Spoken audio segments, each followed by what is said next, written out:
The Electric Dream. In a small town named Greenfield, there was a young boy named Liam. Liam loved cars, especially fast ones. Every weekend, he would go with his dad to watch car races. His room was filled with posters of cars, red ones, blue ones, and even shiny black ones with big engines. But one day, something new caught his eye. Liam's father, Mr. Johnson, was an engineer who worked at a car factory. One evening, he came home with a big smile and said, "Liam, I have a surprise for you." He took Liam to the garage and showed him a new car. It was different from all the other cars Liam had seen before. It looked sleek and modern, and it didn't have an exhaust pipe at the back. "What is this, Dad?" Liam asked, looking curiously at the car. Mr. Johnson smiled and replied, "This, my son, is an electric car. It doesn't use gasoline or diesel. It runs on electricity. No pollution, no smoke, just clean energy." Liam was fascinated. "How does it work, Dad?" he asked eagerly. Mr. Johnson explained, "An electric car has a battery, just like your toy car, but much bigger. You charge it by plugging it into a socket, like charging a phone. When the battery is full, it can run for many miles without making any noise or producing any smoke." Liam thought about it for a moment. "So, it's better for the planet?" he asked. "Yes," Mr. Johnson nodded. "It doesn't harm the air we breathe. And it's cheaper to run because electricity costs less than gasoline. Plus, it's very quiet. You won't hear the loud engine sound like in other cars." Liam was excited to try it out. "Can we take it for a drive?" he asked. His father agreed, and they got inside the car. The car was quiet, almost like it was not even turned on. But when Mr. Johnson pressed the accelerator, the car moved smoothly and silently down the street. Liam felt like they were gliding on air. As they drove through the town, people stopped and stared at the new car. "Is that an electric car?" some of them asked. Mr. Johnson smiled and waved. He was proud to show the future of cars to his neighbors. After the drive, Liam could not stop thinking about the electric car. He asked his father, "Why don't everyone drive electric cars if they are so good?" Mr. Johnson explained, "Electric cars are still new for many people. Some think they are too expensive, and others worry they won't find a place to charge them on long trips. But things are changing. More and more people are understanding the benefits.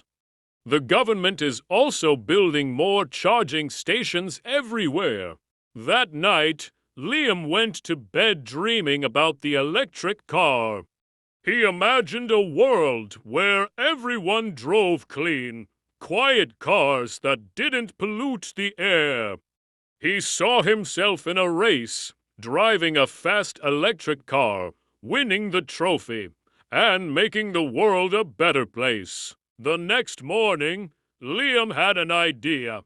"Dad, can we show the electric car to my friends at school?" he asked. Mr. Johnson smiled.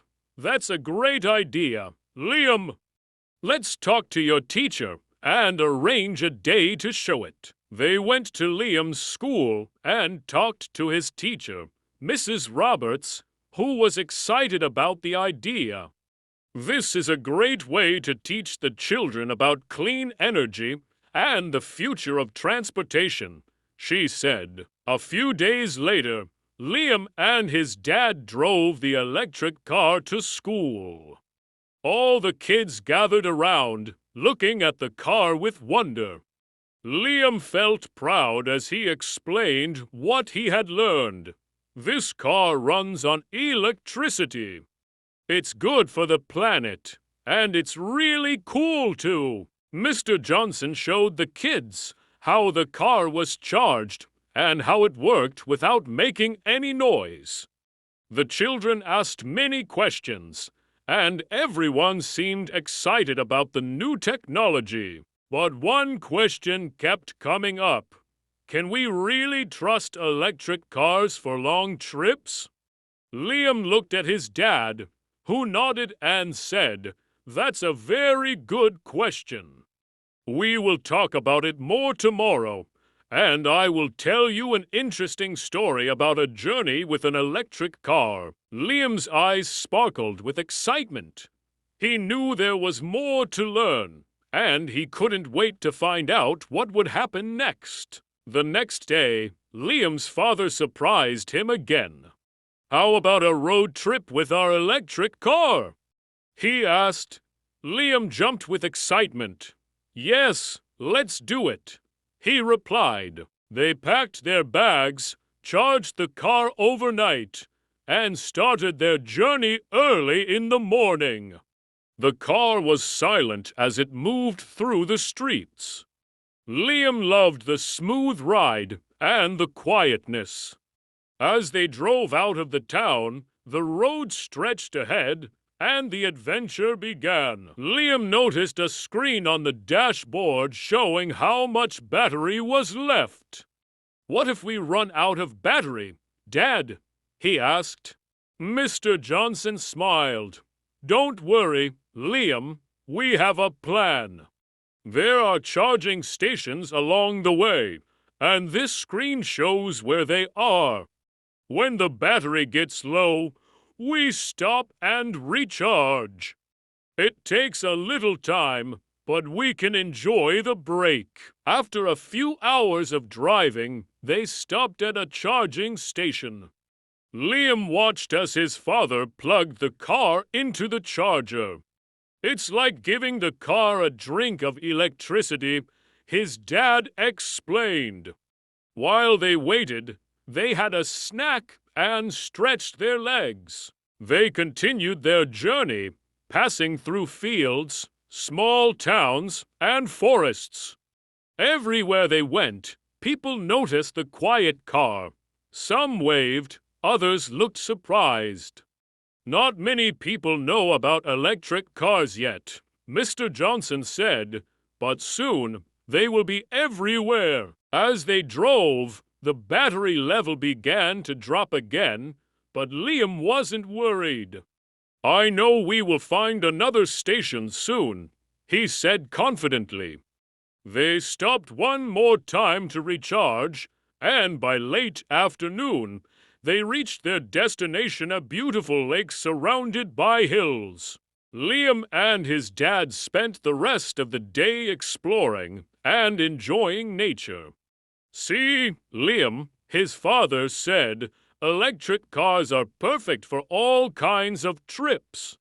They are good for the planet, and they can take us anywhere we want to go." Liam smiled. He knew that electric cars were not just the future. They were the present, and he felt proud to be part of this new, exciting journey. This story shows that new technology can be fun, helpful, and important for our future. Keep learning, keep exploring, and you might be part of the next great adventure.